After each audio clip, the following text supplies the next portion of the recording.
son message, il m'a parlé d'un sujet très très important. Il vient de dire, comprendre, une génération qui va comprendre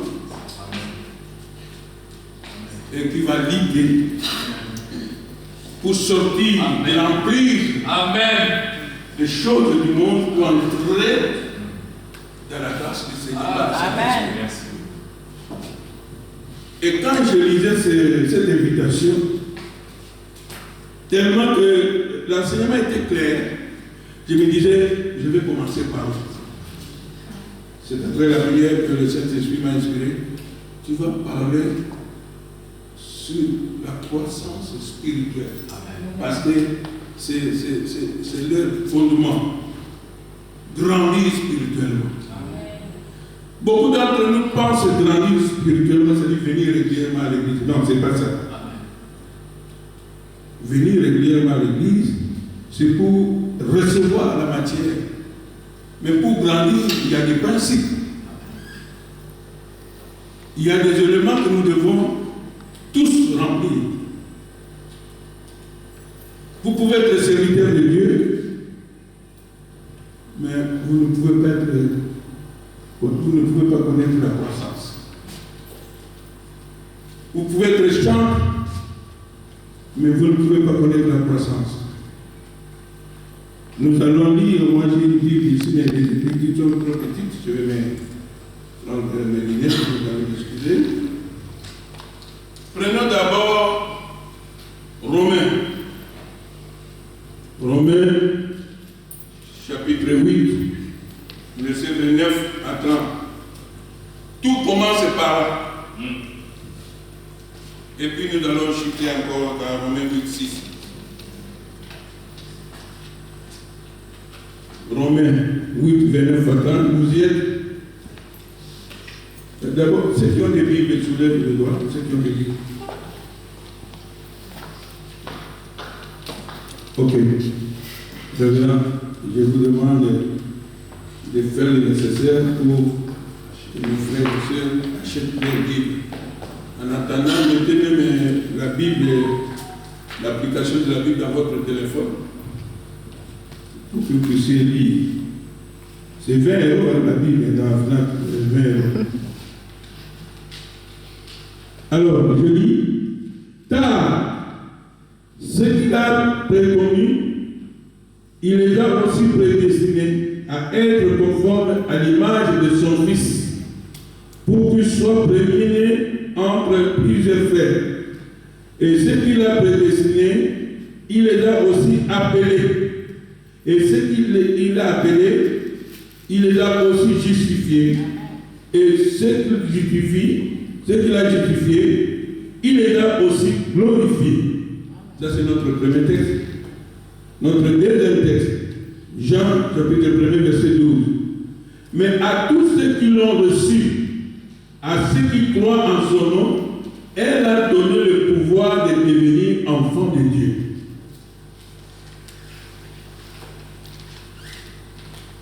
Nous allons commencer par ces deux textes.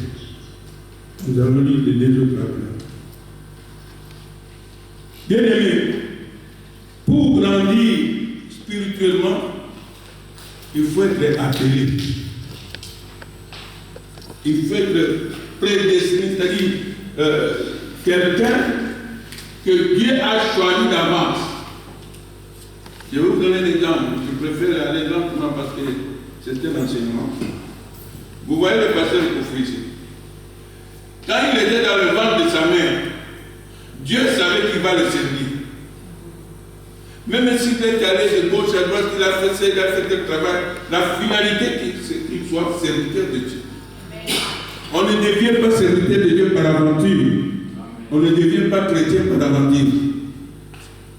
Il faut d'abord être présélectionné par Dieu lui-même. Et celui qui a été présélectionné, même s'il fuit, il finira toujours par revenir. C'est ainsi, quelque part, on parle de la paix. La paix. Dieu ne dit pas qu'il va nous appeler au moment où ça ira. Non, non. Appel, c'est une obligation. vous êtes obligé de répondre à cet appel. L'appel. Et après l'appel, vous allez passer à d'autres étapes, vous allez passer à la justification de Dieu. C'est-à-dire Dieu va t'accepter comme tel par le canal de son Fils Christ Jésus. Il faut être appelé. Bien aimé, comment on doit être appelé? La première chose, c'est la parole de Dieu qui va entrer en toi. C'est la parole, l'évangile. Vous savez, on peut prêcher dans une salle de 30 personnes. Il y a peut-être 3 qui ont compris le message et qui se sentent interpellés. Ce sont les 3 là que Dieu a choisis. Vous venez aussi de frères et sœurs qui ont fait 10 ans, 20 ans dans une église. Mais dans son comportement, il est resté le même. C'est-à-dire, la parole n'a pas eu d'effet sur lui. Elle n'aura pas d'effet sur lui. Mais cela que Dieu a préparé, une fois que l'évangile vient, ça entre, ça régénère, ça change le comportement de quelqu'un. Et ceux qui l'ont connu avaient dit, ah, est-ce que c'est le même monsieur? Oui, c'est le même. Il a changé. Non, ce n'est pas lui qui a changé. C'est la parole qui l'a métamorphosé. Amen. C'est la parole qui l'a changé. Vous savez, quand Moïse descendait de haut, il descend après avoir cherché la face de l'Éternel. Les gens ont vu que il brillait. Les gens ont commencé à avoir des doutes. Est-ce que c'est lui? Est-ce que c'est lui? Non, c'est pas lui. Bien aimé, dans votre quartier, dans votre église, lorsque les gens commencent à se poser la question, est-ce que c'est lui ou une autre personne? Lui, il était bavard. Non, il se chamaillait avec les gens tout le monde. Ce n'est pas lui. C'est que la semence de Dieu commence à pousser dans notre terre.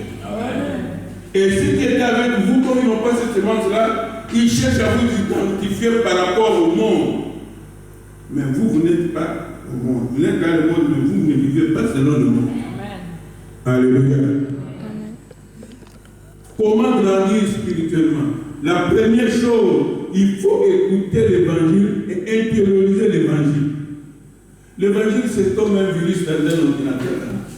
Lorsque ça entre, ça contamine tous les fichiers. Lorsque vous recevez l'évangile, vous acceptez Jésus-Christ, eh bien, ta vie change. Vous savez, j'ai suivi bien mon frère et mes filles, Alexis, et il disait, tout élément, toute tradition, applaudissons les autres. Pendant qu'on nous applaudissait, les autres sont assis. Moi, j'étais aussi là, je voyais.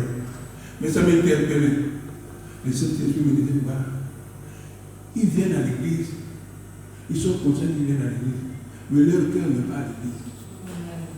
Si Fatih entre ici, vous allez tous vous mettre des bras avant que lui parle. Vous voyez? On ne reçoit pas un supérieur assis. Même dans le monde, on ne reçoit pas les chefs assis. Les chefs quand tu es assis.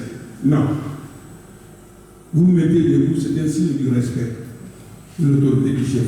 Quand on vient ici adorer le Seigneur bien-aimé, lorsque le modérateur, lui, il est poussé par le Saint-Esprit, lorsqu'il vous dit, levez l'acclamons le Seigneur. Non, il faut acclamer.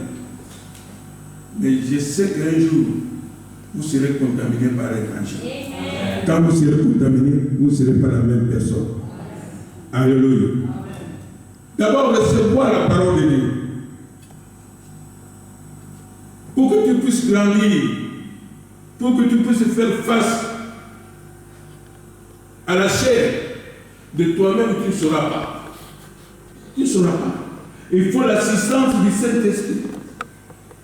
C'est le Saint-Esprit qui va commencer à vous contrôler. Non, ce que tu fais là, c'est pas bien.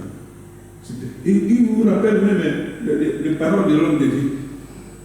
Tu commences à dire, ce n'est pas bien, tu fais pas ça. Là, tu es dirigé, contrôlé par le Saint-Esprit. Alléluia. Tu ne peux pas grandir spirituellement si tu n'as pas accepté Jésus-Christ comme Seigneur et Sauveur.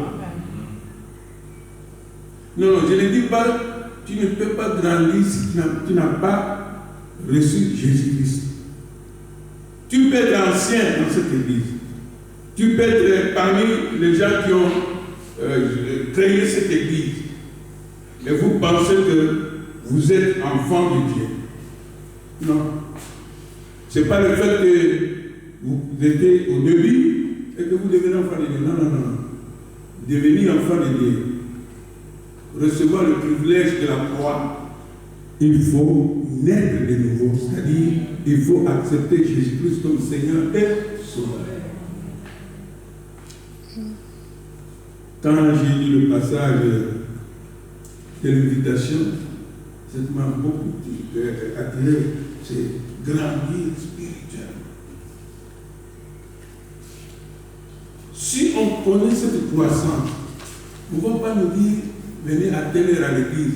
La croissance, c'est lui, la semence de Dieu qui est avec vous. Vous dites voilà, le culte commence à 13h, toi tu dois être là à 14h45. La semence de l'évangile. Alléluia. Et pour grandir spirituellement, tu dois participer à la famille de Dieu. Voilà pourquoi Jean 1, 12 nous dit, mais à tous ceux qui l'ont reçu, c'est-à-dire reçu ici c'est Jésus-Christ, ceux qui croient en son nom, elle a donné le pouvoir de devenir enfant de Dieu. Vous n'êtes pas enfant de Dieu, vous n'êtes pas un enfant de Dieu parce que vous priez chez le pasteur Joseph. Vous pouvez prier avec lui, mais dans ton cœur, Jésus n'est pas là.